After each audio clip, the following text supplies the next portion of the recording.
que es un libro que ha dado mucho que hablar, ha llamado mucho la atención de la gente y saber un poquito de usted, que nos cuente de usted, querido Yogari. Bueno, pues vamos a ver. El resultado de mi investigación y de mis publicaciones, pues es evidente que no se hace en un momento, sino que yo me fui a Estrasburgo porque quería conocer un poco lo que es el inconsciente y estudié psicología y estudié durante 4 años pues el psicoanálisis freudiano-lacaniano. Y en una de esas clases pues el profesor nos habló de Freud, que decía que el camino casi era una autopista para llegar al inconsciente, son los sueños. Y entonces, como en la biblioteca en Estrasburgo pues hay una biblioteca extraordinaria, pues fui a buscar a ver si encontraba un libro en el que se hablara de los sueños en la antigüedad. Y efectivamente pues lo encontré y lo tengo ahí. Y pasando páginas, porque es una antología de sueños, y allí hay sueños pues del Oriente Medio, de Japón, de muchos sitios, y pasando páginas me encontré con esa narración. Había en Egipto una mujer que estaba en el templo y recibió las palabras del Dios y le dijo: tendrás un hijo que se llamará Osiris. Y la mujer se llamaba Maitusket. Y después también en sueños se le decía que su marido, pues que se llamaba Sedme, tendría efectivamente ese niño que haría grandes prodigios. Bueno, pues para mi formación, pues enseguida me saltó la idea de que esto se trataba de una anunciación del nacimiento de un hijo. Entonces, como era solamente una antología, pues que había solamente unas 15 líneas, ponía a pie de página que se trataba de un cuento egipcio que había traducido el gran egiptólogo Maspero al francés. Y entonces también otra vez a la biblioteca y empecé a conocer pues lo que son pues esos cuentos egipcios traducidos por grandes egiptólogos y, como estoy diciendo, pues Maspero. Entonces, al leer completamente ese texto, que nosotros los occidentales le hemos puesto el nombre de un cuento, o sea, un cuento egipcio, pues iba de sorpresa en sorpresa. Entonces, en ese cuento se habla de que ese niño, pues si Osiris, a los 12 años, pues tenía ya en el templo bueno, unas, digamos, charlas o unos encuentros con los sacerdotes. Y entonces esto, claro, si incluso a los 12 años, pues aquí ya empezó la cosa pues a moverme un interés muy grande, porque entonces ya tenemos que Jesús a los 12 años pues estaba con los sacerdotes del templo de Jerusalén.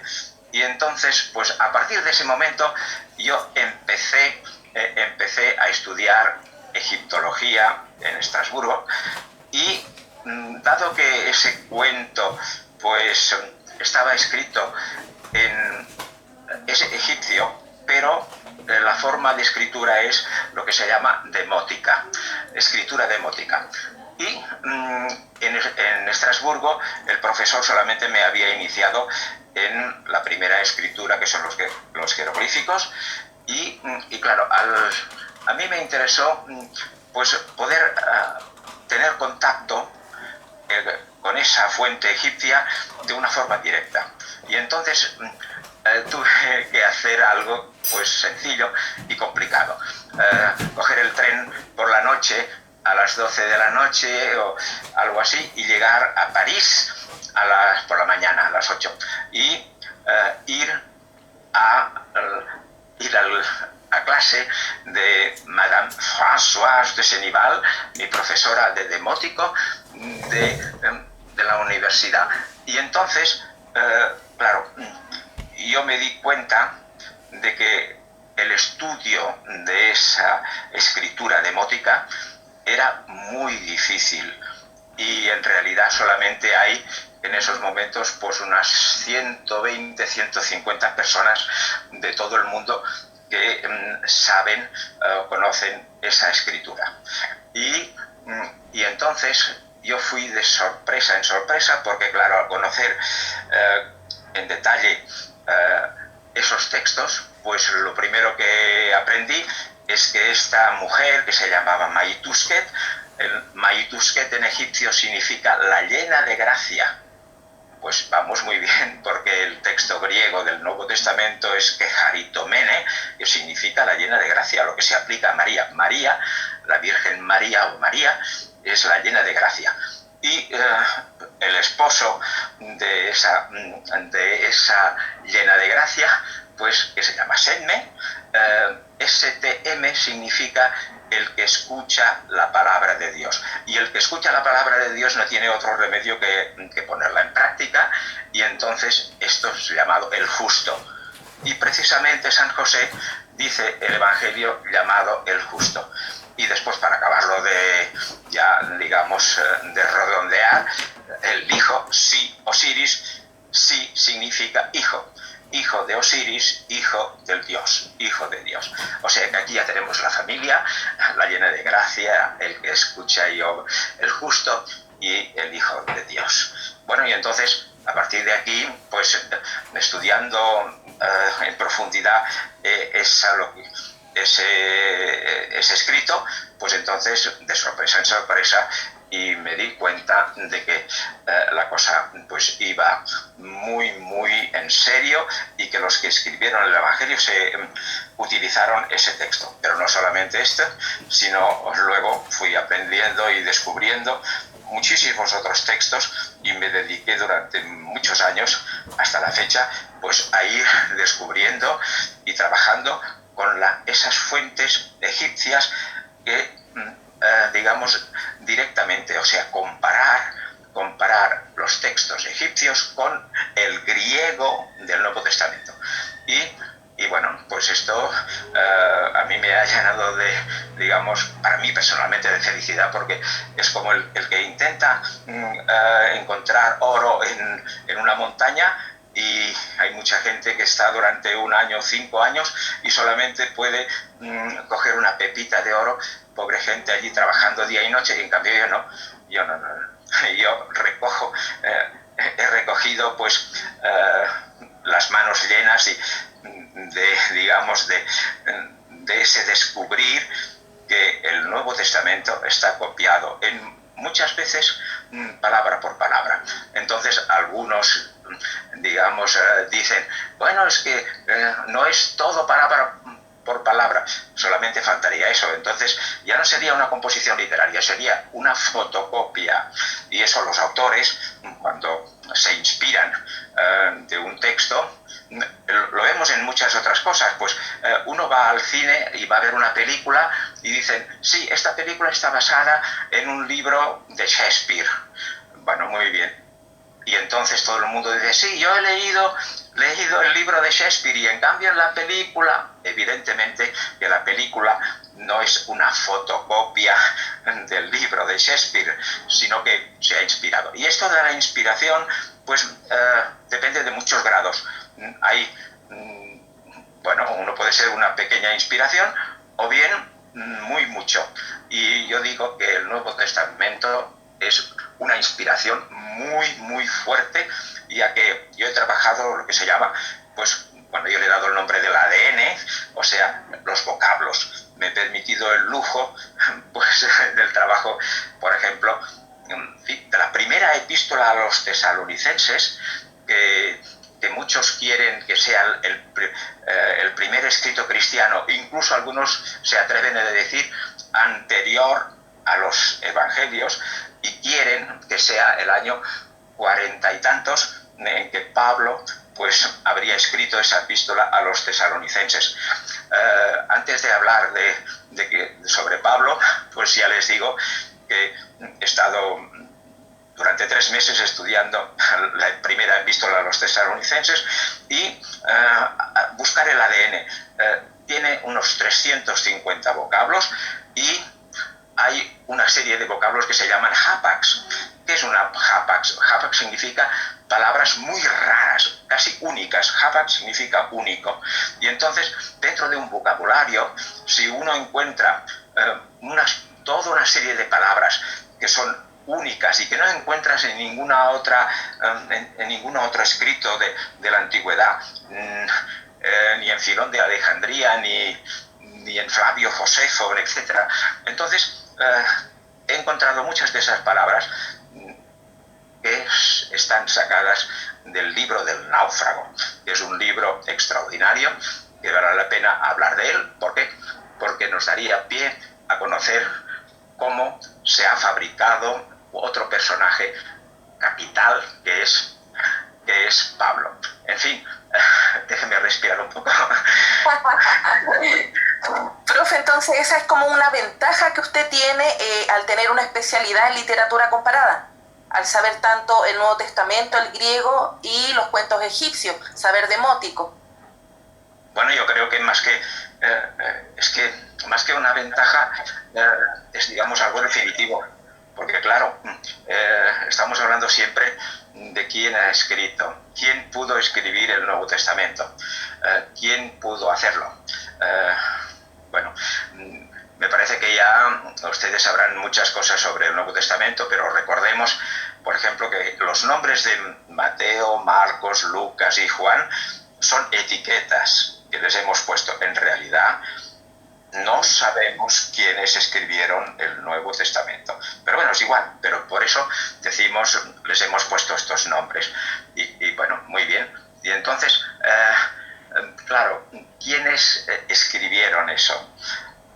Los que escribieron eso, mire, sería distinto si algo muy importante, que hay que decirlo enseguida, que esas escrituras del Nuevo Testamento, los evangelios, no están escritos como podría estar escrito el Quijote, o sea, redactado de una forma lineal, sino que están escritos en lo que se llama simetrías internas. Simetrías internas es algo que descubrió, que trabaja mucho, que tengo aquí el libro porque vale la pena.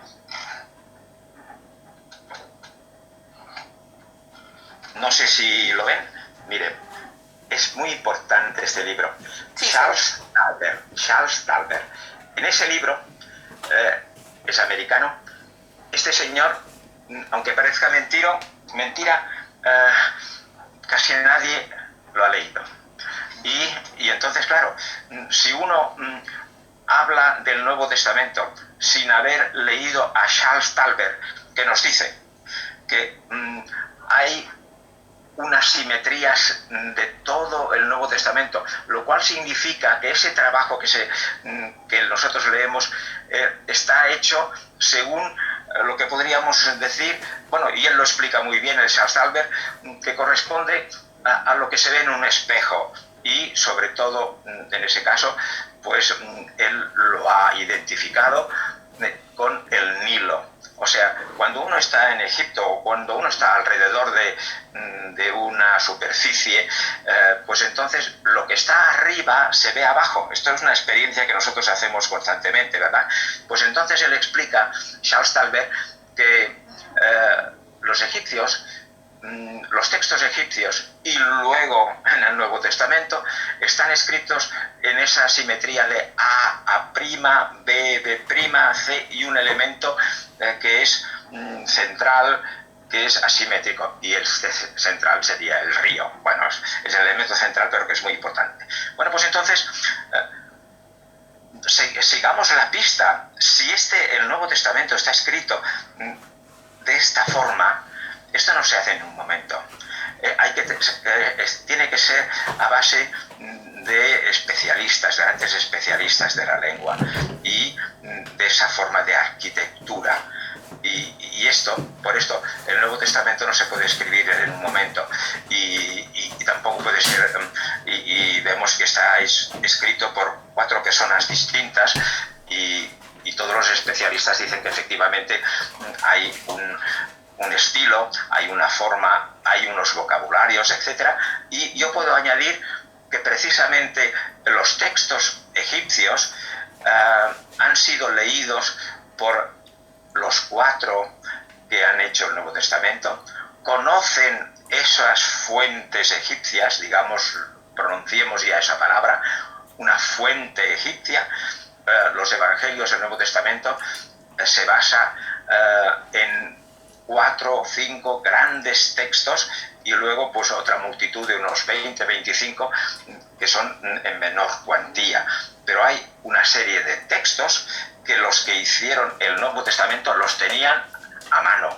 Y es muy interesante ver cómo aspectos de esas fuentes egipcias las utiliza un evangelista y deja algunas partes de esos textos y en cambio pues los encontramos en los otros evangelistas. O sea que entre todos utilizan, yo diría, el 90% de esos textos egipcios, pero están dispersos en el Nuevo Testamento. Además, de una forma muy ingeniosa, para que no se les descubra, hacen algo muy interesante, y es que, conociendo esas fuentes egipcias, entonces utilizan una parte, digamos el 10%, y enseguida utilizan la otra fuente. O sea, que mezclan las fuentes, no las hacen seguidas, porque si nosotros hubiésemos leído esas fuentes egipcias plasmadas en el Nuevo Testamento, entonces ya esto haría años que se habría descubierto. Pero no, lo hacen de una forma muy, digamos, inteligente, y por lo tanto empiezan a explicar algo y luego siguen la otra. Un poquitín como en una película de cine, pues se ven unas escenas. A veces en una película se explican 3 cosas o 4 cosas a la vez. Se explica lo que hace la madre, luego se explica lo que hace el vecino, luego etcétera, etcétera. Pero no colocan en la película todo lo que hace un personaje, sino que mezclan los personajes, y por eso ha sido tan difícil pues encontrarlo. Y yo lo encontré pues tirando del hilo y pacientemente, dedicándome pues muchísimos años, porque yo fui a estudiar a Estrasburgo pues cuando yo debía tener pues vamos a ver, yo entré en el seminario a los 19, más 7 que estuve allí, pues 26, y luego estuve en unas parroquias haciendo de la pastoral sacerdotal, y entonces pues ya nos vamos, pues no sé, cuando debía tener, pues me ayuda 19 más 7, 28, 29, cuando yo debía tener unos 30 años, y hasta ahora, que ahora tengo casi 80 años, pues de 30 a 80, pues ya ve, todos esos años me he dedicado al estudio de la lengua egipcia y he asistido a grandes congresos internacionales como en París, en Oxford, en Würzburg y en Leipzig. Y bueno, y allí me di cuenta, porque en el último Congreso Internacional de Leipzig yo les aporté, digamos, bueno, cada cual en un congreso siempre hay unas aportaciones para mejorar la lengua egipcia, en este caso la demótica, y mi aportación fue de explicar que el Nuevo Testamento podía venir en ayuda a traducir mejor los textos egipcios. Esto parece algo raro, pero no. Hemos de saber que cuando se encontraron los textos, pues no sabíamos traducirlos. Y hubo un momento, gracias a Napoleón, que hizo esa campaña en Egipto, pues ya sabrán ustedes que bueno, se encontró la famosísima piedra de Rosetta. Esto es fantástico. Gracias a ella, entonces se puso más en marcha Champollion, por ejemplo, se hicieron grandes adelantos, pero atención, tampoco gracias a la piedra de Rosetta solamente, sino porque eran personas que sabían el copto. El copto es precisamente la lengua egipcia que se fue transformando a través de los tiempos. O sea que llegamos a poder descifrar los textos, pero claro, hay muchas palabras que quedan en el aire. Y, por ejemplo, allí en Leipzig yo les aporté algo, digamos, de mi estudio y hay el texto del cuento de Sedme II, pues que hay un momento en que se dice que el faraón mandó, y aquí hay una palabra que no se sabía qué significaba. El faraón mandó la tumba de Ta-Neferka, que Ta-Neferka era el hijo del faraón. O sea que durante mucho tiempo, y si las personas leen libros escritos en inglés o en otras lenguas, verán cuando lean este cuento egipcio en versión científica, se darán cuenta de que no saben bien lo que hizo el faraón. O sea, el faraón mandó, no sabían muy bien. Y entonces yo les dije, les puse este ejemplo, como les puse otros ejemplos, que era, por ejemplo, ese. Pilatos mandó ¿qué? Mandó la tumba de Jesús sellarla. Es esa palabra, sellar. Y entonces, claro, esto es extraordinario porque no solamente les puse este ejemplo, sino otros varios en los cuales los que hicieron el Evangelio conocían perfectísimamente bien esa fuente egipcia y por eso la tradujeron de esta forma y cambiaron el faraón, en vez del faraón, pues pusieron Poncio Pilato, pero Poncio Pilato pues selló la tumba de Jesús. En fin, y bueno, en plan anecdótico fue extraordinario porque allí en Leipzig, bueno, descubrí algo que ya había tenido la ocasión de verlo, y es que los egiptólogos desconocen la Biblia y los biblistas desconocen la egiptología. ¿Por qué? Porque claro, yo he tenido una gran suerte de que estuve 10 años vivía en Alemania, a la frontera con Estrasburgo, y cada día iba a la universidad, pero claro, yo me considero privilegiado ya que pude durante 10 años estudiar todo lo que a mí me gustaba, que era el psicoanálisis, estudiar la egiptología e ir a París a estudiar demótico. Y claro, entre esas cosas, bueno, y mi tesis doctoral, que estaba preparando eso, era precisamente les sources égyptiennes du Nouveau Testament, las fuentes egipcias del Nuevo Testamento, que es un doctorado. Y entonces, pues, muy bien, preparando esto, pues, ¿qué me di cuenta? Me di cuenta que es normal. Los que estudian exégesis bíblica, el profesor, por ejemplo, mi profesor, que sabía muchísimo de Biblia, cuando yo le preparé ya uno de mis trabajos, era precisamente de los Hechos de los Apóstoles, de los capítulos 27 y 28 que hacen referencia a San Pablo. Es el viaje famoso en que de Cesarea de Filipo, pues lo toman prisionero y lo conducen a Roma, y allí, pues en esos capítulos 27 y 28, recordarán ustedes que hay el famosísimo naufragio en el barco que iba Pablo. Pues muy bien, yo solo presenté a mi profesor de Biblia, y entonces, pues claro, al principio no daba crédito a sus ojos, pero como yo le presenté palabra por palabra y le presenté todos los argumentos, pues me dijo incluso, no disperse, no haga la dispersión de esos argumentos, sino que póngalos todo en un mismo sitio. O sea, me dio la sensación de que incluso me decía, si tiene 1 kilo de pólvora, no lo haga para hacer un poco de fuegos artificiales, sino ponga toda la pólvora en el mismo sitio para que explote.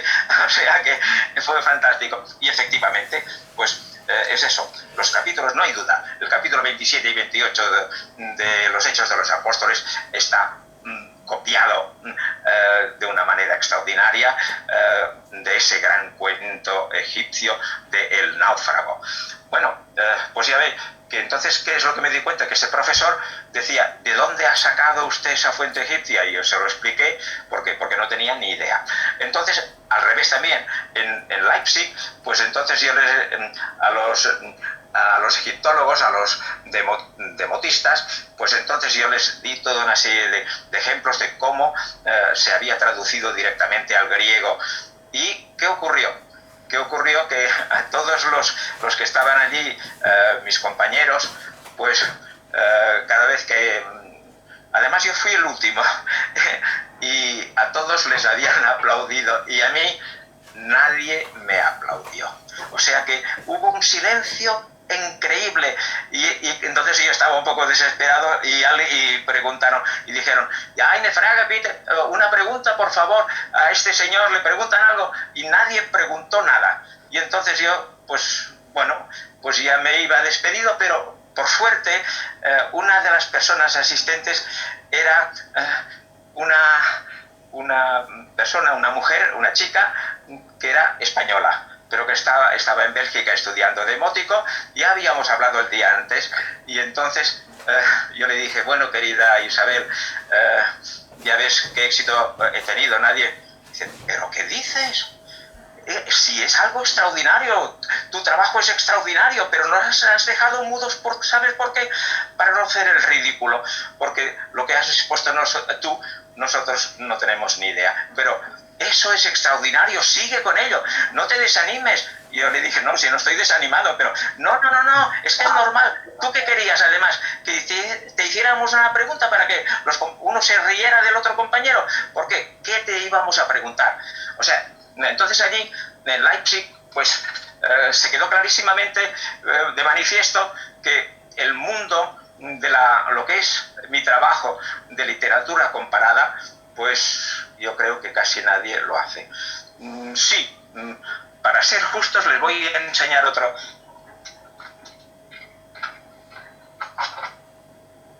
Miren, ese libro. Aquí dice eso.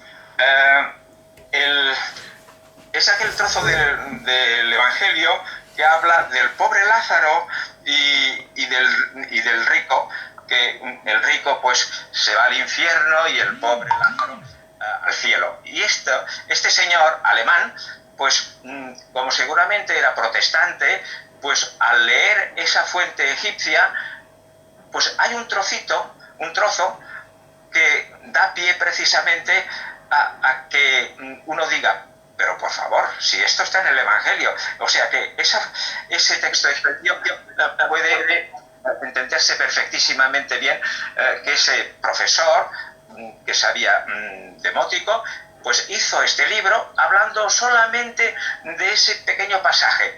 Pero imagínense ustedes, para poner un ejemplo, es como si Cristóbal Colón, cuando llegó a descubrir América, se hubiera quedado allí y ya está, y alguien le hubiera dicho, oiga, señor Cristóbal, pues siga, que hay mucho más por descubrir. Pues eso es por qué. ¿Y por qué este señor pues no vio más de ese cuento egipcio, muchísimas otras cosas que están en el Evangelio? ¿Por qué?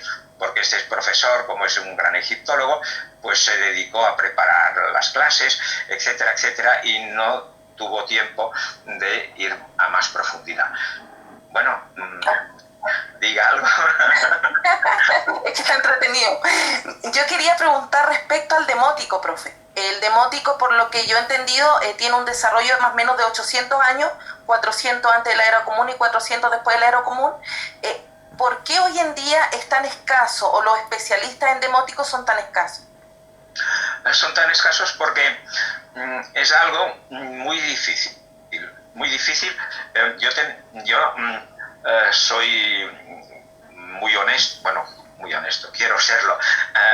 Cuando yo digo que soy especialista en demótico, nunca he afirmado que soy especialista de lo que podríamos llamar de primera línea. Yo he trabajado en París con la profesora, Madame Françoise de Senival, y yo aprendí, digamos, lo más importante para seguir, digamos, la investigación. Pero, por suerte, si vieran unos textos en escritura demótica, imagínense un poquitín, un poco los signos árabes, ¿no? Pues entonces, esos papiros, simplemente dilucidar, ver lo que hay dentro, es muy difícil. Hay que entregarse, digamos, casi toda la vida, muchos años. Y, en cambio, tenemos la suerte de que hay otros egiptólogos que hacen el segundo trabajo, que es la transliteración. O sea, unos signos, digamos, muy difíciles, que hay que estar allí muchos años, pues entonces nosotros trabajamos con esa transliteración, o sea, por ejemplo, H.RF, SMT, etcétera, etcétera, etcétera. O sea, que por suerte podemos trabajar, digamos, con la transliteración de las fuentes en demótico. Y en demótico, efectivamente, pues, bueno, la escritura egipcia pues pasó por muchas fases. La primera, todo el mundo sabe que son los jeroglíficos, y luego pronto los sacerdotes lo hicieron ya en otra forma más asequible, que se llama el hierático. El cuento egipcio del náufrago está ya escrito en hierático, pero bueno, vaya, también muy difícil, o sea que ahí por eso está la transliteración. Muy bien, bueno, pues entonces eso duró pues unos 1000 años, o sea, primeramente los jeroglíficos, al cabo de 1000 años pues el hierático, y luego por allá el año menos 700 o más o menos, hasta el año 400, pues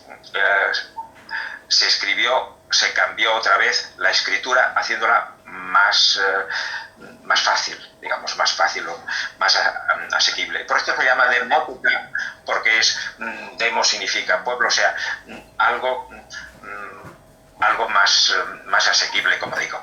Pero todo se acabó en el año 400, cuando vino Teodosio, que el cristianismo pues tomó otros caminos, otros derroteros, y entonces se quiso destruir todo lo que era de la religión de Serapis, que es muy importante, y bueno, yo me atrevería a decir que se habían olvidado de sus propios orígenes, porque los que escribieron el Evangelio, yo creo que eran precisamente sacerdotes de Serapis.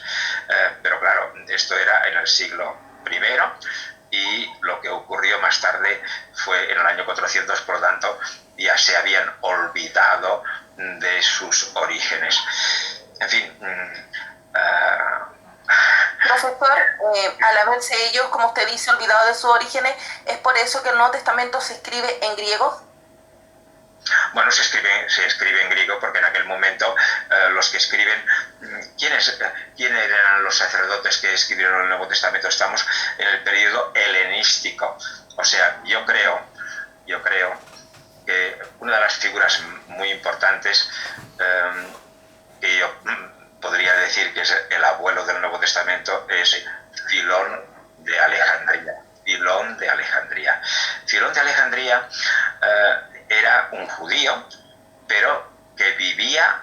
en Egipto, vivía en Alejandría y escribió muchos libros, pero en aquel momento la escritura era la griega.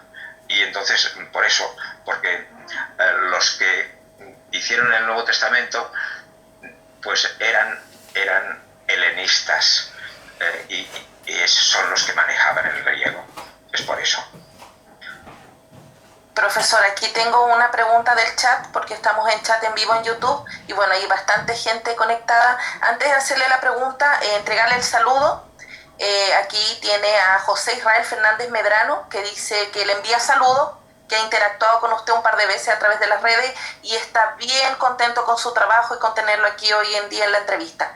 Acá tengo una pregunta de Efraín. Efraín dice, ¿qué hay de los tantos papiros más antiguos que tenemos? ¿Acaso existieron posiblemente papiros en Demótico? Sí, sí, los papiros están en Demótico. Sí, sí. Tenemos las fuentes egipcias del Nuevo Testamento en Demótico son el cuento egipcio, bueno, de Sedme I y de Sedme II. Érase una vez el egipcio, ese libro está basado en el de Sedme II y el de Sedme I, y después hay otro muy importante que les voy a enseñar también el libro.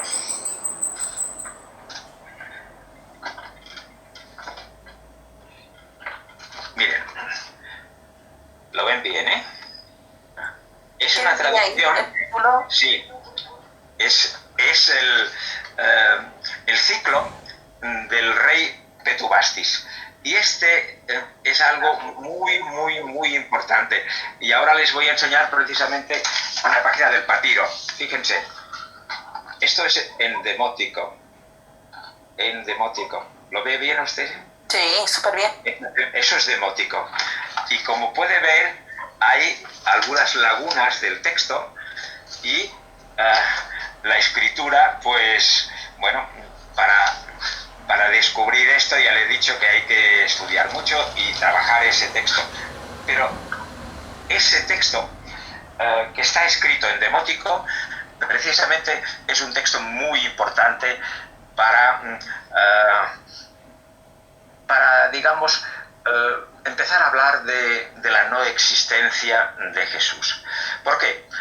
Porque yo ya con mi trabajo, pues creo para mí haber demostrado que casi todo está lo que hace Jesús, lo que dice Jesús desde el punto de vista psicológico y ontológico, lo que dice, hace, etcétera, está sacado de esos textos egipcios, que si tanto da que sean en Demótico como en Hierático. Pero muy bien, pues entonces esos textos me faltaba, por así decirlo, uno que explicara un poco mejor lo que pasó en Getsemaní y lo que para algunos exégetas creen que eran las palabras históricas de Jesús. En ese texto que les acabo de enseñar, que podríamos traducirlo por la fuerza, la fuerza de lo que es un talismán, la fuerza del talismán de Osiris, pues en ese texto hay algo muy importante que leemos en el Evangelio. Hay tres trozos del Evangelio que se encuentran en esa fuente egipcia que les acabo de enseñar. Pues ¿cuáles son?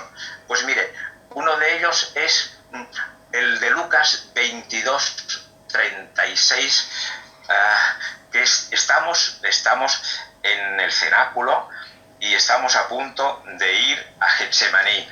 Y Jesús dice a sus discípulos, les dice, mirad, antes yo os había hablado de que podíais ir por el mundo como los pájaros del cielo, que no se preocupan por lo que tienen que comer, porque ya la providencia de Dios se lo da. Pero ahora, les dice Jesús, en esos momentos yo he cambiado de opinión. ¿Por qué? rodeados de enemigos y tendremos algo, digamos, de lucha. Por lo tanto, yo os digo, ¿tenéis espadas? Y entonces Pedro dice, sí, aquí tenemos 2 espadas. Y entonces Jesús les dice, pues si bien yo os había dicho ir por el mundo así de tranquilos, ahora yo os digo, tomad ¿qué? Tomad las 3 cosas que hay que ir por el mundo. Una, que es la bolsa del dinero, y otra es el saco de los alimentos y algo para defenderse, la espada. Tomad eso. Pues mira por dónde. Algunos quieren decir que ese pasaje es histórico, aunque dicen que muchas cosas del Nuevo Testamento no lo son, pero en cambio creen que aplicando el método científico, histórico, riguroso, dice, hemos encontrado esas palabras de Jesús porque en ese momento, al final de su vida, él se cree que es el Mesías, y por eso dice, hay que tomar eso, todos esos preparativos para lo que va a pasar en Getsemaní. Pues yo siento mucho a los exégetas que piensan de esta manera, porque lo siento mucho. Esto que les parece que son palabras históricas de Jesús, pues son palabras sacadas de ese cuento egipcio. Y no solamente hay ese trozo, sino que hay, para que vean cómo trabajan los especialistas o los autores del Evangelio, que ese pasaje que acabamos de ver, de que Jesús dice, tened espadas, etc., pues dice, y Jesús dice, y en forma de parábola les dice, érase una vez un rey, mejor dicho, 2 reyes, que querían luchar entre sí. Y entonces, al ver uno de ellos que no tenía los preparativos, la fuerza capaz para enfrentarse al otro rey, les mandó una embajada. Esto forma parte también de ese cuento egipcio, pero fíjense bien, o sea, uno utiliza esa fuente egipcia, para hacernos creer que es del Jesús histórico, y Jesús utiliza una parte de ese texto explicándolo como parábola. O sea que ya ven que el que hace el Evangelio son personas que conocen muy bien su oficio. Y después hay otro pasaje también, que es el de Lucas 19:27, un pasaje muy extraño, que es el que dice, Jesús les dice, pues un rey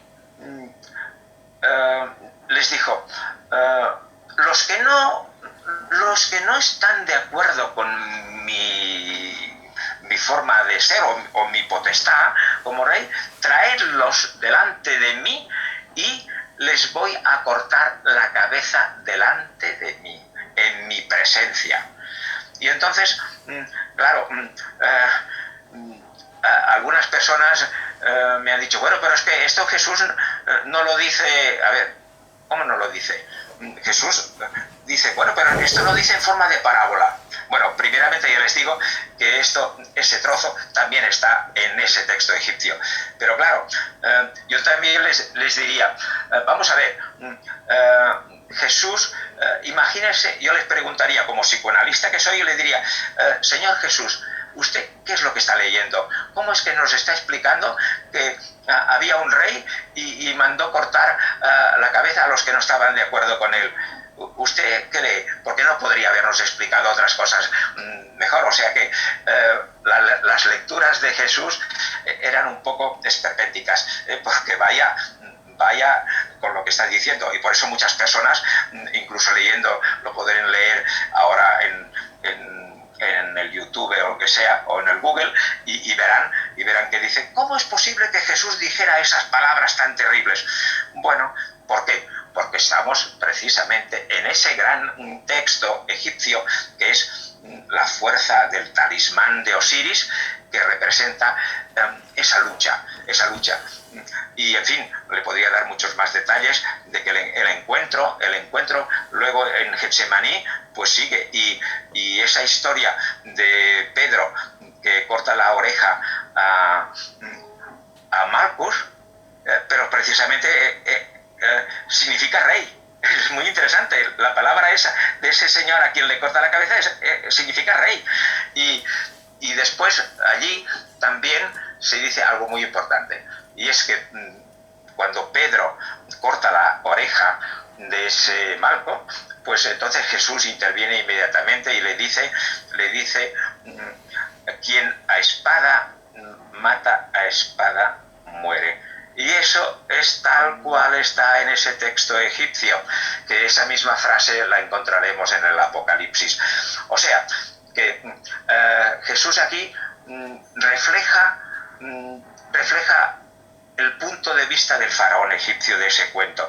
El faraón dice,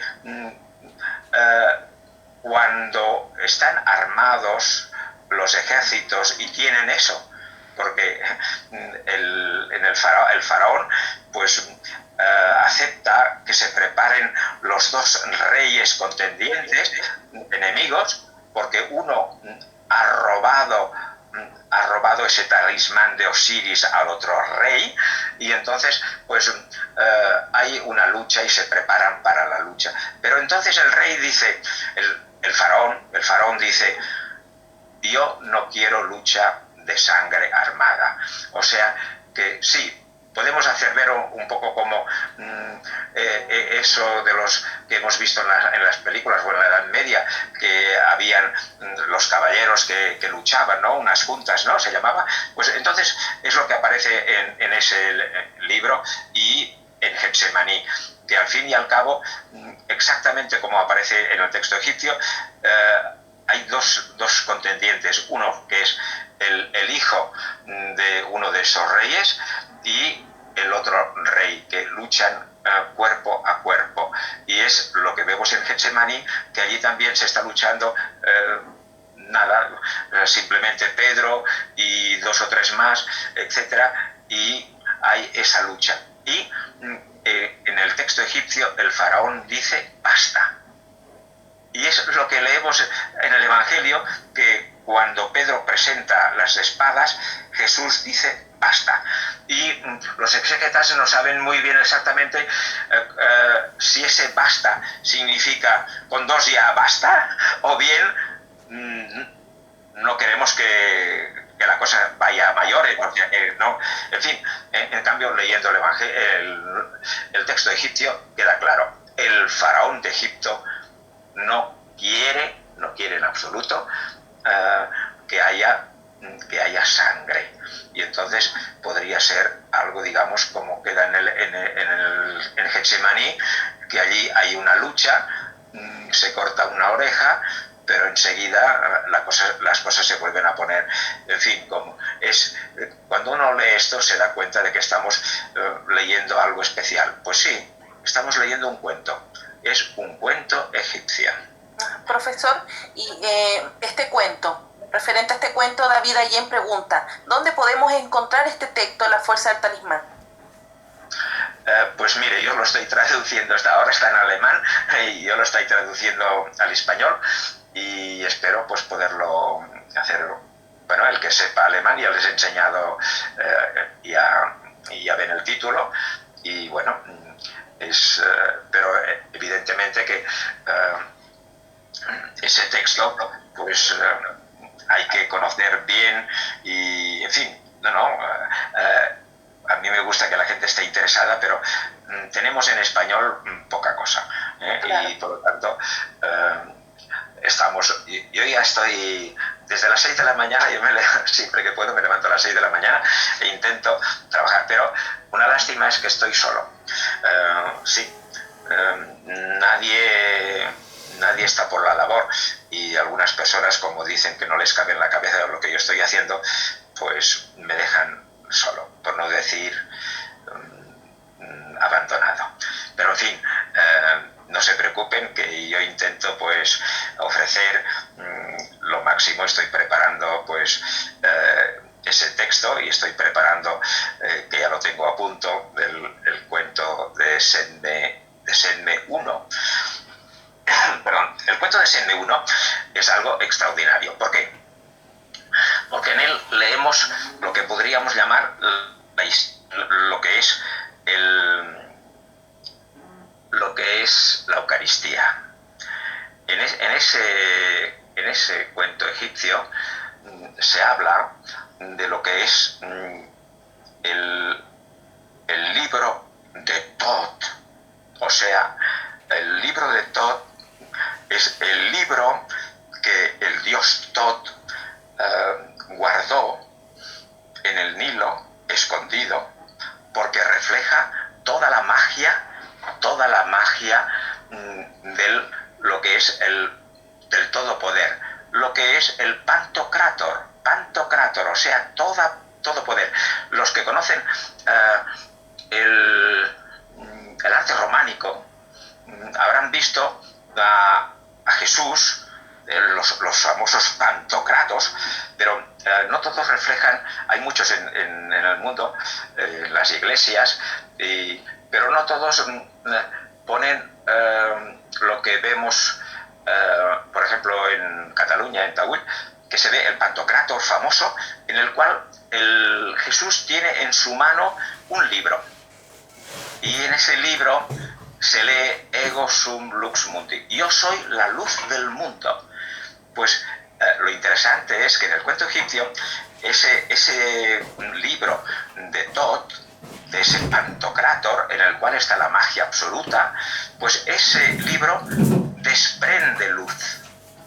O sea que es muy interesante, porque claro, los del arte románico pues ven allí y dicen, bueno, yo soy la luz del mundo. No, es que no solamente Jesús es la luz del mundo, sino que el libro en sí mismo es luminoso. Bueno, en fin, o sea que es muy interesante. Bueno, total, que en ese libro, pues entonces hay un hijo del faraón que está al lado del templo y está diciendo abracadabra, bueno, en fin, está pronunciando palabras mágicas, y un sacerdote del templo está escuchando pues lo que dice ese hijo del faraón y se ríe de él y le dice, si verdaderamente quieres tener la magia de verdad, pues tienes que ir, yo te diré dónde está ese libro, pero pagando unas monedas. Y muy bien, pues entonces ese hijo del faraón, al final, bueno, yo voy un poco rápido porque no sé cuánto tiempo me falta, poco ya, porque es que me hacen hablar mucho y no sé si ya dentro de un minuto Toda la noche. Bueno, en fin, espero no morir en el intento. Bueno, vamos para allá, pues entonces, pues venga. Usted es de miedo, señorita o señorita. ¿Señora o señorita? ¿Señora? Señorita, Bueno, pues sigamos. Pues entonces, vale, estamos aquí en que ese Taneferka, el hijo del faraón, pues se va al Nilo y allí pues descubre el libro que estaba dentro de seis cajas. Aquí sabrán que muchos pasajes del Apocalipsis están sacados de ese cuento egipcio, con la pequeña diferencia que allí hay 6 cajas y en el Apocalipsis se habla de los 7 sellos, porque estas cajas están, pues los sellos hacen el mismo efecto que de una caja dentro de otra, porque allí se guarda el libro. En el Apocalipsis es muy... Bueno, es que es maravilloso, porque en el Apocalipsis se dice, y uno se pregunta, ¿quién podrá abrir? ¿Quién podrá cortar todos estos sellos para tomar el libro, digamos, de poder total? Pues muy bien, pues entonces aquí el hijo del faraón Neferka toma el libro y ¿qué es lo que ocurre? En aquel mismo momento, el dios Tot, pues dice al dios Ra, le dice, mira, los humanos me han robado el libro que yo había guardado. Porque ya saben que el dios Ra, que es el dios Sol, un día escuchó algo, digamos que hablaban mal de él. O sea, fíjense, el dios Ra, el dios Sol, está en la tierra, vive con los humanos, y entonces le llegan a los oídos de que algunas personas hablan mal de él. Y entonces él, que era un dios muy sensible, le dice, ahí os quedáis. Y él se fue al cielo, y todo el mundo sabe que el dios Ra, el dios Sol, está en el cielo. ¿Por qué el sol allá arriba está? Porque se enfadó con los hombres. Y entonces hubo un momento de rabia y dijo, voy a destruir a los hombres. Pero se calmó y entonces no fue así. Pero en cambio, el otro dios Tot, pues escribió toda la magia y todo el poder, pero lo escondió. Muy bien, pues entonces ese hijo del faraón lo toma, pero inmediatamente su mujer se muere, el niño, primero el niño y después su mujer y después él. Y los tres mueren inmediatamente. ¿Por qué? Porque el saber todo poder, el poder todopoderoso solamente pertenece a Dios y no a los hombres. Muy bien, pero entonces aquí hay algo extraordinario, y es que la madre y el niño pues mueren en la costa, y solamente había ido con un barco más pequeño porque se había ido con el barco del rey. Pero entonces el hijo del rey estaba en la nave, y el curso del Nilo pues lo fue llevando río abajo hasta Memphis, y allí le esperaba el faraón. Y el faraón iba a cogerlo, pero los sacerdotes le dijeron, no toques, no le toques, no, déjale. ¿Por qué? Porque vieron al hijo del faraón que tenía el libro sagrado, se le había quedado cogido, y entonces, como era algo sagrado, pues se alejaron de él. Y esto es ni más ni menos lo que ha servido para fabricar el buen samaritano. Es una delicia, porque si leen el buen samaritano y leen el pasaje verán que las coincidencias son, digamos, manifiestas. Claro. O sea que, en fin, bueno, pero entonces sigamos, porque les decía que luego, más tarde, otro hijo del faraón, que se llama Setme, pues supo que había ese libro sagrado, pero que estaba ahora, lo que le decía antes de la tumba, estaba en la tumba, porque como estaba muerto el hijo primero del faraón, pues lo pusieron en una tumba y estaba allí, pero el dios Tot ya estaba contento y satisfecho, porque tanto le daba que ese libro de Tot, su libro, estuviera escondido en el Nilo o estuviera escondido con el hijo del faraón en una tumba. Le daba igual. Lo importante es que no estuviera en manos de nadie. Pero ese segundo hijo del faraón, Setme, pues se fue a la mujer que estaba muerta. Bueno, aquí es muy interesante, porque tenemos que tener algo que aparece precisamente en el Nuevo Testamento, de lo que se llama la segunda muerte. La primera muerte, la que nosotros, pues todo el mundo sabe, mira, se ha muerto. Esta es la primera muerte, pero para un egipcio la primera muerte no tiene importancia. Lo que tiene importancia es la segunda muerte, porque la segunda es la que corresponde al juicio. Todos tenemos que saber que el 90% del cristianismo está copiado de la religión egipcia, y en la religión egipcia hay eso, hay un juicio y hay una condena, incluso del infierno, etcétera, etcétera, con llama, en fin, etcétera.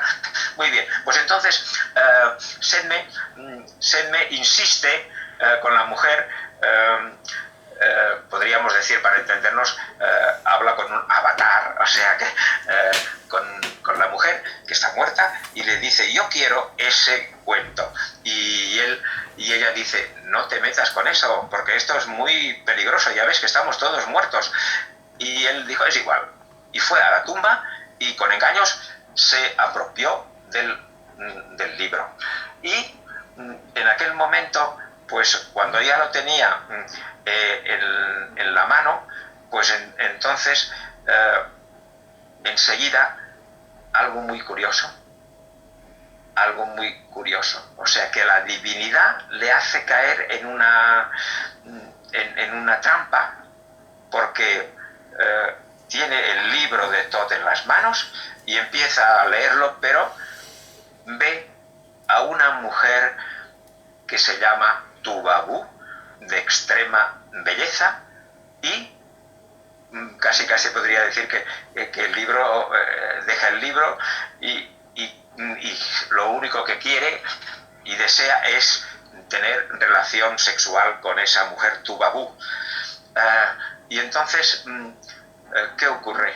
Que esa Tubabú, que era una prostituta, una hieródula, o sea, una prostituta sagrada, le dice, si quieres tener relación conmigo, y el Set me dice, sí, yo quiero tener contigo 1 hora. Y entonces, pues le dice Tubabú, le dice, mira, pues ven a mi casa, y entonces allí podrás tener relación sexual conmigo. Pero cójanse bien, en esos momentos, cuando ustedes lean el cuento egipcio, verán que la descripción de allí donde vive Tubabú es exactamente exacta con el cenáculo, allí donde Jesús celebra la Eucaristía. Es increíble. El texto egipcio dice que tenían que subir por unas escaleras en el primer piso, y el Evangelio también dice eso. O sea, y la descripción de ese cenáculo es exactamente el mismo, preparado con los vasos, etcétera, etcétera. Y allí sucede lo que sucede en el cuento egipcio. O sea, fíjense bien, el Jesús dice, con un gran deseo he deseado celebrar la Pascua. Con un gran deseo he deseado celebrar la Pascua. Y el texto egipcio dice, con un gran deseo he deseado tu cuerpo, Tubabú. Wow, impresionante. Increíble, pero es así. Es increíble, pero es así. O sea, que estamos en un momento extraordinario, porque la relación de la Eucaristía, o sea, del cuerpo, va entrelazado con el himno caníbal. Claro, es que si uno no es egiptólogo, pues lo siento mucho, pero cuando es que esto es algo increíble, pero es que es así. El himno caníbal, pues, ¿qué dice? Que el dios, el faraón se alimenta de los dioses, del cuerpo de los dioses, y en ese himno caníbal explica cómo el faraón pues se come la carne de los dioses. Y entonces aquí tenemos juntado las dos cosas. Los que escriben, y he dicho, el Evangelio, bueno, no sé si lo he explicado, pero como pueden ver, son gente muy erudita. Conocen muy bien las fuentes egipcias, las conocen, que están escritas en hierático, conocen el demótico, conocen los grandes misterios, conocen, y entonces hacen algo, diría yo, divino. ¿Por qué? Porque estamos en el cenáculo y aquí, pues, en la Eucaristía, ¿qué ocurre? Jesús dice, tomad y comed mi cuerpo. Y los apóstoles dijeron, eso no lo podemos hacer. Y entonces Jesús dice, no, si os estoy diciendo que tenéis que comer mi cuerpo, ¿Por qué? Porque si no coméis mi cuerpo no entraréis en el cielo, la vida eterna. todo esto se entiende perfectísimamente bien conociendo los textos egipcios, conociendo este cuento, en el cual, por eso hay un simbolismo de que aparece allí en el cenáculo, aparece el discípulo amado, que la gente pues que no conoce la Biblia dice, ah sí, San Juan, pues no. ¿Quién es el discípulo amado? Nadie lo sabe. No sabemos quién es. Podríamos decir, bueno, a mi modo de ver, pues, ¿quién es? Es Setne. Es evidentemente que es Setne, ese hijo del faraón. O sea, es la transposición de ese hijo del faraón que desea el cuerpo de... Y evidentemente que Jesús aquí toma, digamos, el simbolismo del deseo carnal, porque estamos, tomad mi cuerpo realmente, o sea, ligado el himno caníbal, ligado he deseado con un gran deseo tu cuerpo, pues aquí estamos hablando de los mismos simbolismos, aunque nos parezcan, pues, en fin, un poco duros. Profesor, una consulta. Estos cuentos que usted menciona, como el del himno caníbal, el que nos mencionó los dos anteriores, más o menos, ¿cuál es la fecha que se pueden datar? Pues el himno caníbal, pues estamos en el año menos 1200. El cuento del náufrago, por ejemplo, es del año menos 2700. O sea, ya no digamos, claro, para los que piensan que el Nuevo Testamento se ha hecho sin consultar o sin tener en cuenta los textos egipcios, solamente les voy a decir una cosa. Si alguno dice que Eusebio de Cesarea escribió el Evangelio de Marcos, pues yo le diría, muy bien, señor Eusebio de Cesarea, ¿sabe usted cómo empieza el Evangelio de Marcos? El Evangelio de Marcos empieza con Juan Bautista. Juan Bautista, pues, dice que era el que preparaba los caminos del Señor. Y está muy bien empezar el Evangelio y empezar todo lo que sería el Nuevo Testamento, se empieza así. Se empieza con un personaje que es Juan Bautista y tiene como función preparar los caminos del Señor. Empezamos muy mal. Esto es el Dios Tubabú. Tubabú, no, lo acabamos de decir, sino Upaut, el Dios Upaut. El Dios egipcio Upaut tiene la misión, que lo dicen claramente los textos, de preparar los caminos del Dios. Cuando el Dios salía del templo en una barca, pues ese Dios Upaut se colocaba delante de la barca porque preparaba la salida y la venida del Dios. O sea que empezamos bien. Y luego, a renglón seguido, resulta que Jesús pues es bautizado en el Jordán. Ya se acordarán de las palabras que dice el texto. Dice, y se abrió el cielo y, la paloma, y entonces se oyó una voz del cielo que decía, tú eres mi hijo amado en quien tengo todas mis complacencias. Vamos todavía peor. ¿Por qué? Porque esas son las primerísimas palabras del texto de las pirámides, tal cual.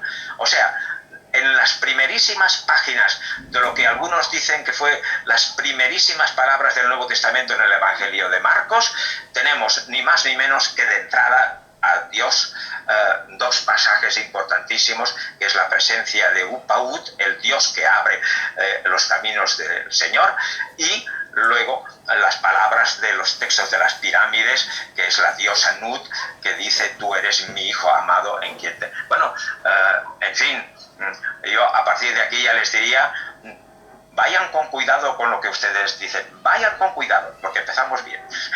En fin. Acá tengo una pregunta de Efraín. Efraín dice, se habla mucho de Jesús y Horus. ¿Sería que es un arquetipo o simplemente el personaje es adaptado al relato de Horus, Osiris y su resurrección?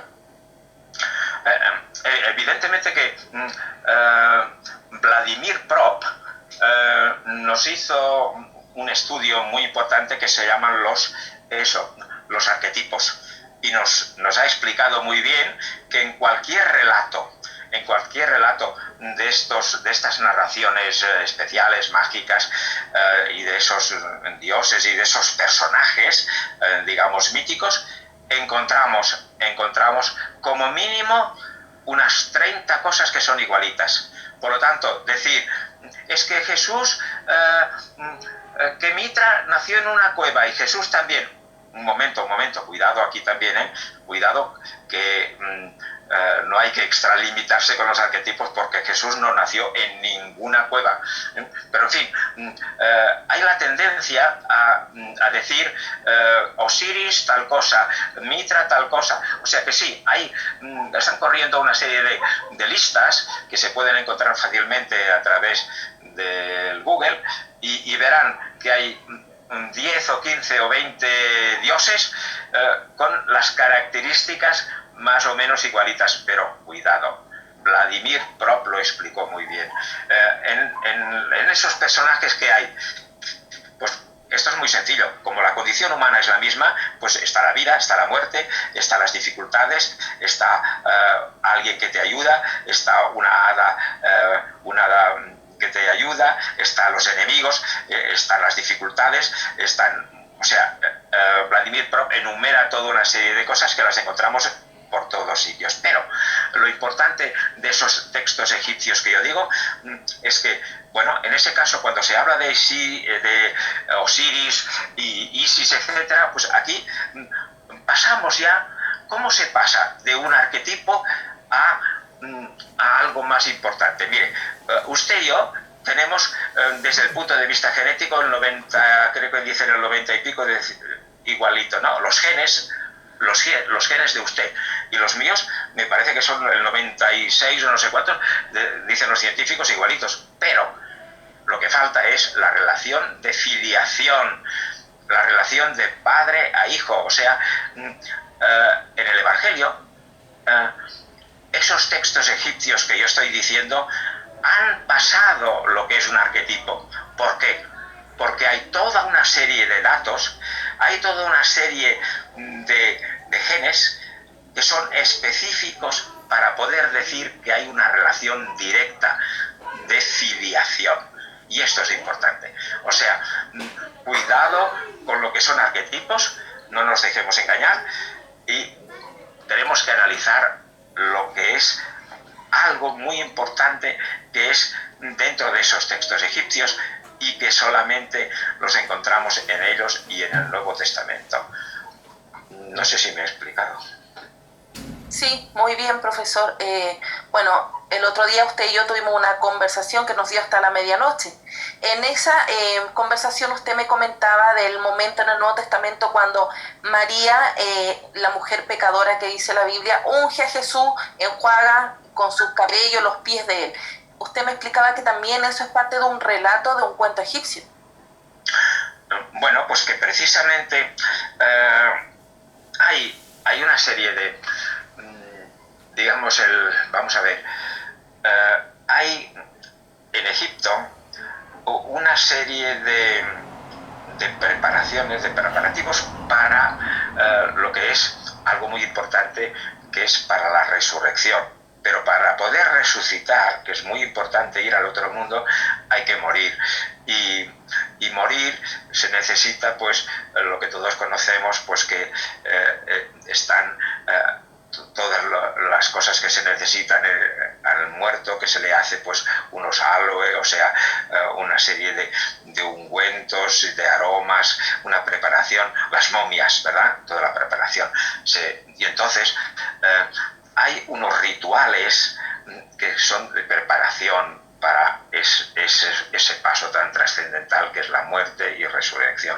Pues uno de ellos es que las mujeres realizan tienen un papel importante, y uno de los papeles importantes es la preparación para ese momento de la momia, etcétera, la momificación, y es el cabello de la mujer.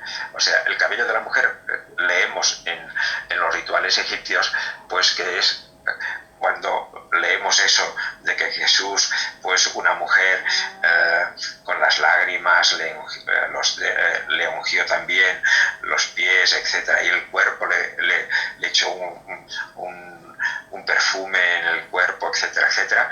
Todo eso es una preparación para lo que vendrá después, y además en el Evangelio se lo dice: todo esto está hecho para mi muerte. O sea que ya se deja entrever, o sea que en el Evangelio mismo ya te dice, pero claro, si uno no conoce los rituales egipcios, como también, y esto nos lleva pues ya de mano para poder explicar lo que es María de Magdala.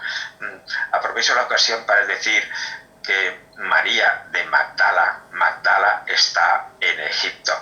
Magdala está en Egipto, y les voy a enseñar algo importante. Sería María Magdalena. Exacto. Fíjense. ¿Ven? ¿Lo lee bien? ¿Sí? Si me traduce sería... Pues dice aquí la topografía del Fayum, el Nomo, o sea, la provincia de Arsinoe. Aquí, en esa topografía del Fayum es el lago. Los que han estado en Egipto sabrán que hay una región pues muy fértil, que es el lago del Fayum. Y allí, leyendo este libro, pues leerían que al lado, uno de los pueblos que está al lado del Fayum es Magdala. O sea que la arqueología de Palestina, buscando de una forma, digamos, no diré haciendo trampas, pero queriendo buscar y encontrar pues una serie de pueblos. Nazaret, por ejemplo, Jesús, ¿dónde nació? A ver, pues en fin, los arqueólogos se las ven y se las desean para poder probar que, bueno, pues muy bien. Pero en cambio, no den tantas vueltas. Magdala está aquí en Egipto, el lago del Fayum. Pues bueno, muy bien. Entonces, María de Magdala, ya ven que tiene algo muy especial. Y una de las cosas especiales es esa, y es que cuando Jesús está enterrado, ¿verdad?, pues esa mujer se va al sepulcro, y allí, pues ¿con qué finalidad? La finalidad es siguiendo este ritual egipcio de lo que se llama la apertura de la boca. La apertura de la boca es tomar a la momia y volverla a hacer revivir, aunque está muerta, pero es para el más allá, para presentarse delante del tribunal de Dios. Y entonces, para ponerla otra vez en marcha, pues entonces es necesario abrirle los sentidos, y por eso se llama la apertura de la boca, porque hay un instrumento que se te pone en los labios, en la boca, y apretando un poquitín, pues se va abriendo la boca. Pero esto es una forma, digamos, sencilla y un poquitín, digamos, esquilmada, porque la cosa es abrir todos los sentidos, y entonces tenemos lo que se llama pues el sexo. O sea que verán ahora, gracias a esa magia que tenemos en el Google o en los buscadores, pues verán imágenes de la momia y de Isis, por ejemplo, que está haciendo una felación. Y entonces aquí ese texto se explica única y exclusivamente porque María de Magdala está haciendo de Isis, evidentemente, y lo podría probar por muchas otras cosas con el, en fin, pero no tenemos, en fin, tantas cosas, es que me están estrujando, pero en fin, yo disfruto, ¿no? Pero en fin, sigamos adelante. Pues entonces, pues claro, el texto texto egipcio, digo, en el texto del Nuevo Testamento, ¿qué pasa? Esto lo han camuflado. ¿Por qué? Porque se ve la intención y se lee. Y entonces, ¿qué dice? El texto dice, Jesús dice, no quieras seguir tocándome. Y otros dicen, no, es que el texto griego no dice no quieras seguir tocándome, sí que dice no me quieras tocar. Bueno, muy bien. O sea que es normal. O sea que esta ceremonia, digamos, que prepara la resurrección, aquí Jesús se muestra como alguien que no tiene necesidad de que le abran los ojos, de que vuelva otra vez a tener su sexualidad, todo otra vez normal. ¿Por qué? Porque nos presentan a la figura de Jesús que no tiene necesidad, aunque está dentro muy bien, o sea, la imagen está clarísimamente bien puesta y colocada en su sitio, y las frases pues están, que uno las tiene que interpretar. O sea, María de Magdala va allí y Jesús le dice, no me toques, porque todavía no he ido al Padre. Pero, ya ven, o sea, el cabello, eso del perfume de esa mujer Jesús, esa mujer que va para la apertura de los sentidos, pues está clarísimamente en la línea de todo lo que significa los rituales egipcios. Ok, profesor. Luis Zarza pregunta sobre el origen de la palabra Dios. Me imagino si viene de los griegos o viene del egipcio. ¿La palabra cuál? Dios. ¿Dios? Sí. Ahora precisamente me están hablando de Dios. Deus. No tengo ni idea. Yo no la verdad es que yo no me ocupo de Dios, la verdad. Claro. Yo no me ocupo para nada de Dios, porque primeramente tendríamos que saber de qué Dios estamos hablando, porque hay muchos dioses, y el Dios pero judío... en general el término Dios, Deus egipcio... Bueno, Deus, Zeus, no sé, es que no sé, ¿verdad? A mí personalmente Dios no me interesa, la verdad. ¿Y el faraón para los egipcios era un dios? Sí, evidentemente que es el... En ese momento que les he explicado de que el dios Ra se enfada con los hombres y entonces se va al cielo, entonces deja a alguien que es su... Bueno, es ese representante suyo, tiene dos naturalezas, humana y divina, como se ha querido decir que también Jesús tenía.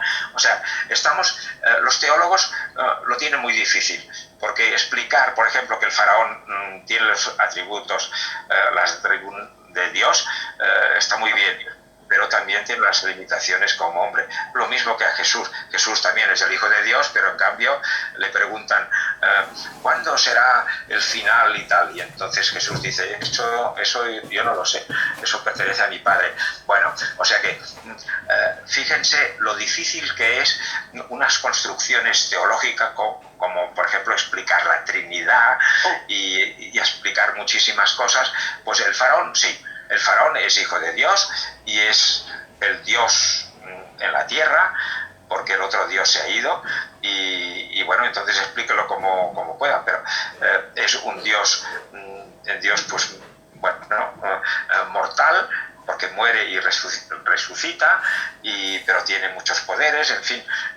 Ya ven, son esas construcciones que las personas humanas hemos inventado, y una vez las hemos inventado, pues entonces tenemos que hacer muchos equilibrios para explicar, porque si no entramos en contradicciones. Pero en fin, digamos que sí, el faraón es el Hijo de Dios y es el Dios en la tierra. En la tierra, exacto. Profesor, David Allen pregunta, ¿es cierto que un dios egipcio caminó sobre las aguas? Evidentemente, es el dios Sok. A ver si me acuerdo que tengo aquí.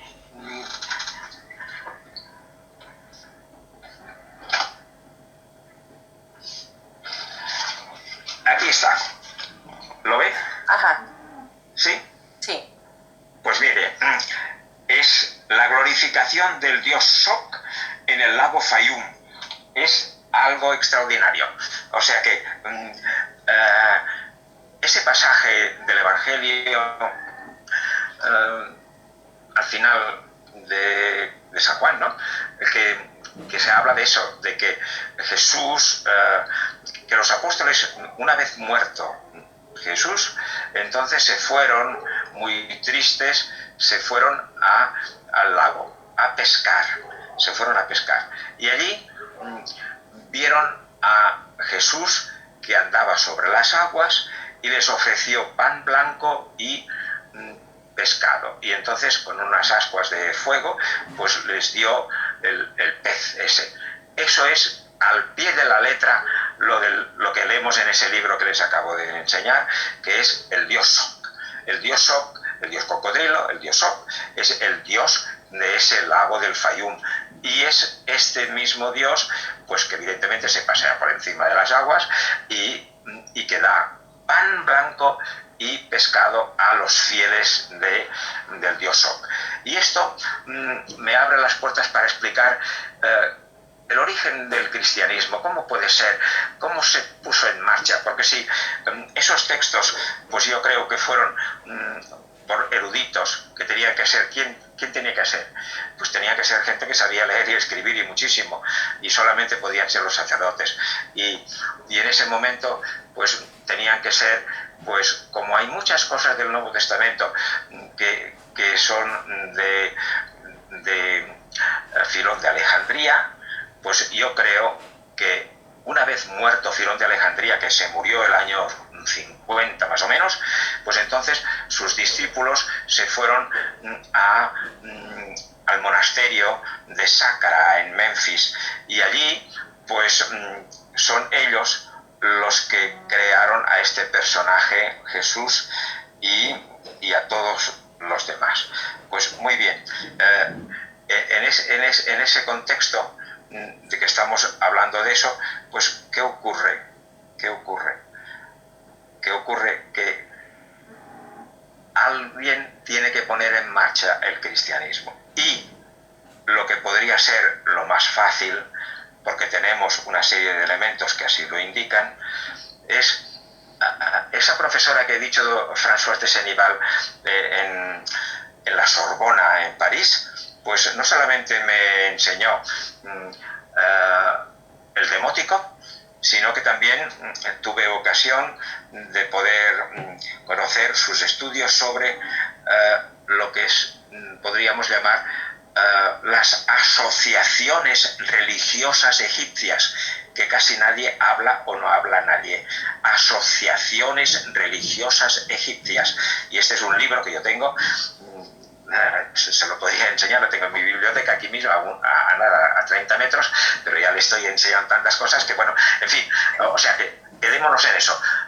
Ese libro, las asociaciones religiosas egipcias, allí, pues, con esos textos, lo que dice ella de esas asociaciones y los otros textos que he leído sobre la religiosidad popular, ¿qué encontramos?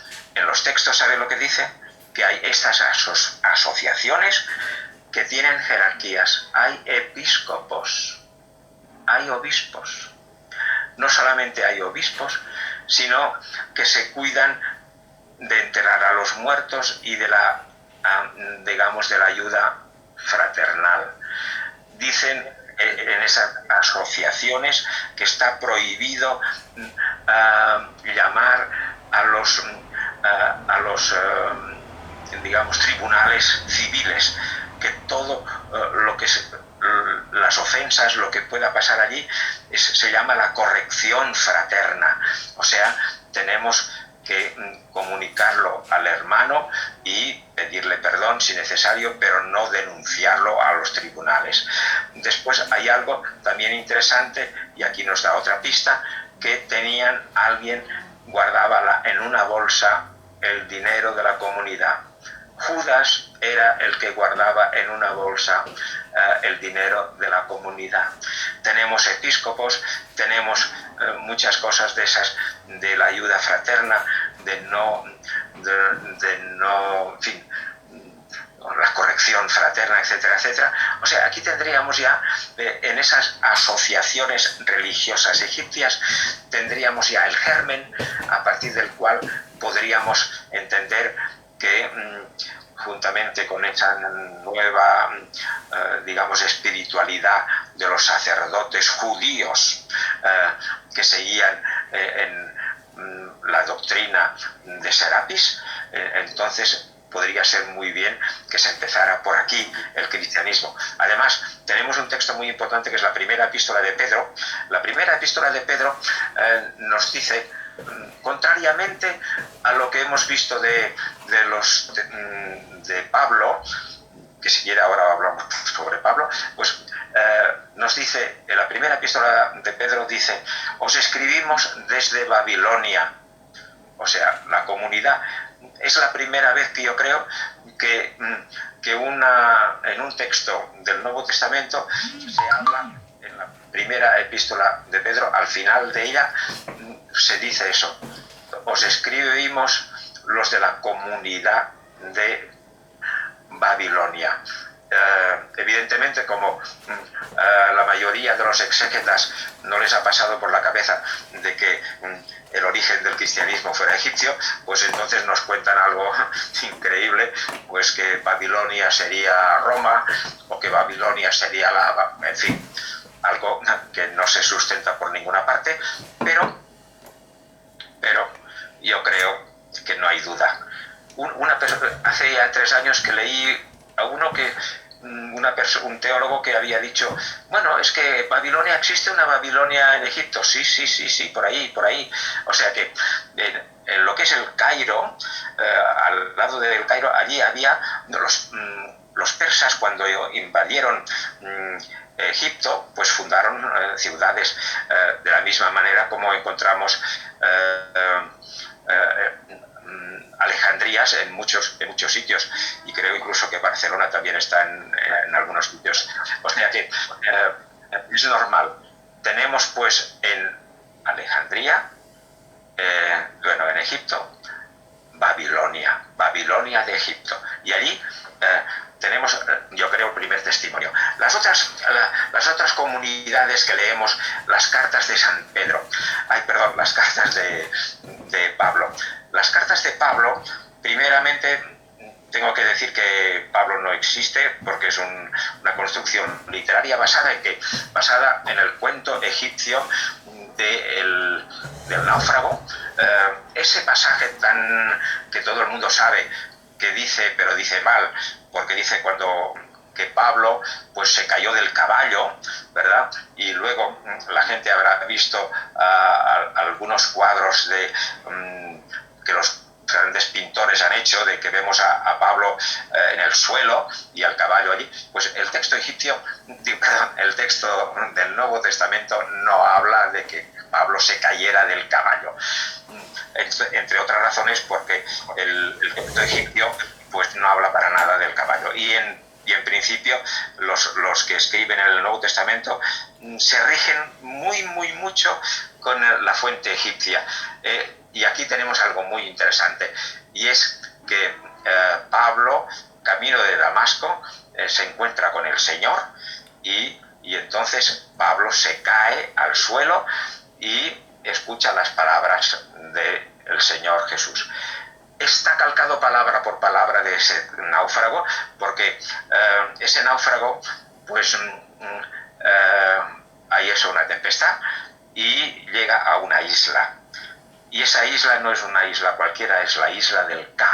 La isla del Ka es una isla que es muy importante porque Ka significa el espíritu. Pues muy bien, el náufrago llega a esta isla y entonces descansa un poco, y cuando despierta del sueño, entonces empieza a andar y se encuentra con el Señor de la isla.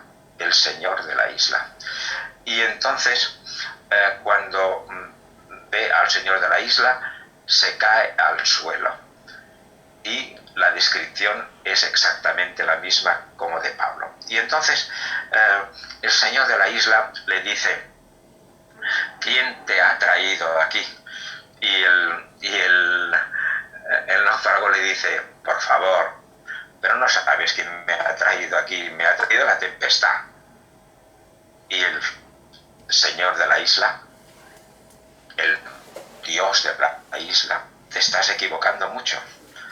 Aquí no te ha traído la tempestad, te ha traído Dios, porque lo que quiere es que transformes tu vida, que cambies de tu forma de ser, que vas por el mundo y ahora se acaba de demostrar que me dices solamente crees en el viento, en el mar, etcétera, pero te has olvidado de algo muy importante que es la transformación interior. O sea, y le dice lo que tienes que hacer. Estarás en esta isla unos meses, un tiempo determinado, hasta que seas dueño de ti mismo, lo que se llama el self-control. O sea que cuando seas dueño de ti mismo y seas fuerte, valeroso, volverás otra vez a la vida, volverás a encontrar a tu familia. Y entonces todo ese pasaje, digamos, de transformación interior que se llama la metanoia, es lo que leemos en la primera epístola a los tesalonicenses, que habla, pues, los consejos esos de una transformación interior. Y el final de la primera a los tesalonicenses les dice, y os ordeno a los tesalonicenses, les dice, y os ordeno que esa mi carta, para dar conocimiento de ese Jesús, que la leáis a todos. Y es lo que le dice el señor de la isla, que es muy interesante, porque el náufrago, cuando viene un barco a buscar al náufrago, cuando ya ha pasado por esa transformación interior espiritual, viene precisamente un barco de Alejandría, un barco egipcio, y lo recoge. Y entonces el náufrago le dice al señor de la isla, le dice, yo te traeré muchísimas cosas porque en agradecimiento. Y el señor de la isla le dice, soy yo, ¿qué quieres darme a mí si yo soy dueño de todo? Yo soy el amo de todo.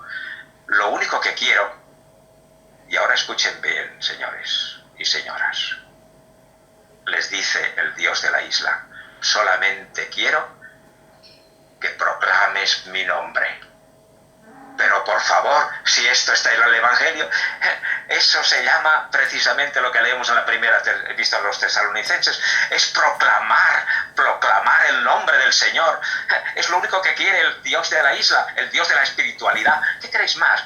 Es proclamar su nombre. Y es lo que está haciendo el cristianismo, proclamar el nombre de Jesús, pero está cumpliendo las órdenes del Dios de la isla del Ca, que ese Dios de la isla del Ca será la misma que Platón cuando vaya a Egipto, a Heliópolis, entonces escribirá sobre esa isla famosa que desaparece, que todo el mundo la conoce como la Atlántida, pero es que es el cuento egipcio, pues dice que esa isla desaparecerá. ¿Por qué? Porque ya no tiene razón de ser, porque solamente es una isla de espíritu que desaparece en el momento que la persona ha llegado al dominio de sí mismo. Bueno, esto es fantástico. Fantástico, profe. Bueno, antes de yo poder conocerlo a usted, ver sus entrevistas, sus conferencias, todo eso, me llamaba la atención cuánta influencia egipcia había en la Biblia hebrea, Antiguo Testamento, como los cristianos le llaman, el hecho de un rey tan famoso como Ezequías y que gracias a la arqueología se encontrara su sello y que ese sello tuviera simbología egipcia. La figura de Amón, todo eso me llamó la atención. Luego, investigando más allá, te encuentras con que la circuncisión tampoco comenzó a practicarse en Israel, o sea, con los israelitas, sino que es más antiguo, viene de Egipto. Sí, así que son muchísimas cosas las que influyen dentro de la Biblia que vienen de Egipto. Mire, por ahí mismo tengo un libro que dice así, sin Egipto no habría habido Biblia. Muchísimas cosas del Antiguo Testamento están sacadas ¿de dónde? De la gran sabiduría. Los salmos, los libros de la sabiduría. El libro de la sabiduría, algunas personas también se piensan que el Antiguo Testamento o el Nuevo... Ahora sí que la Biblia la podemos comprar en un sitio todito junto, ¿no? Pero eso no es verdad. El Nuevo Testamento, pues si el primer libro, supongamos que fue de Marcos, pues entonces los otros se escribieron 5 años más tarde o 10 años más tarde, etc. Se fueron escribiendo paulatinamente, y el Antiguo Testamento igual. El primer libro del Antiguo Testamento no es el Génesis, no es el Génesis, sino que es el Deuteronomio. O sea que estamos en el templo, en el tiempo de Josías, eso era el año menos 600, etcétera, que es muy interesante. Bueno, es que aquí estoy haciendo como un curso de... eso que estoy diciendo, eso puede durar... Normalmente tendría que durar un año, ¿no? O sea que un curso de Antiguo Testamento y Nuevo Testamento, porque aquí lo vamos compilando todo. Pero bueno, efectivamente, ese relato, por ejemplo, del náufrago, aparece en el Génesis, mire, de una forma muy, claro, muy escondidita, pero está allí. Eso de que Jesús, de que el Señor de la isla, el Dios de la isla, le dice al náufrago: oye, ¿cómo es que en esta situación? ¿Cómo es que has llegado a esta situación aquí? Y entonces vienes aquí desnudo y tal como estás. Yo te pregunto, ¿qué ha pasado? ¿Estás en esta situación? Pues eso es exactamente lo que leemos en el Génesis. Cuando Adán, después de haber, hecho lo que tenía que hacer con la manzana, con ese... No es manzana, es un fruto. Pues bueno, dice fruto, es igual. Entonces, en esta situación, digamos, de desnudez y verdaderamente que es un naufragio espiritual, Dios se aparece, pasea por el jardín y le dice a Adán: ¿cómo es que has llegado aquí? ¿Cómo es que estés en esta situación tan desastrosa? Y entonces viene con las excusas. El náufrago dijo: no, es el viento, ha sido la tempestad. Y el Adán dice: no, ha sido mi mujer. O sea que, pero la situación es exactamente la misma, Pero bueno, eso es simplemente es un aspecto, pero hay muchos más. Por ejemplo, la historia de Jonás. La historia de Jonás es exactamente, estamos todavía en la historia del náufrago, evidentemente, estamos en la historia del náufrago, igual, y muchísimas otras cosas del Antiguo Testamento. Pues bueno, hemos de recordar siempre que Israel Finkelstein, ese arqueólogo de Tel Aviv, pues ya con sus descubrimientos y sus trabajos, etcétera, ya nos ha publicado el libro que muchos de ustedes ya conocen, pues que ya nos ha dicho que todo lo que se está explicando en el Antiguo Testamento no hay realidad histórica alguna, y por lo tanto no hubo ni Moisés. Yo por ejemplo, he publicado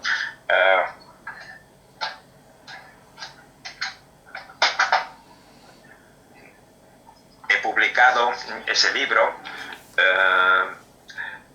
que es en catalán, pero es fácil: Los cuentos egipcios para la eternidad, el náufrago y Sinué el egipcio.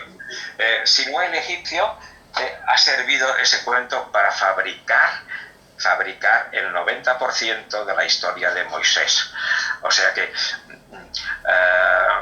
los personajes del Antiguo Testamento no existen.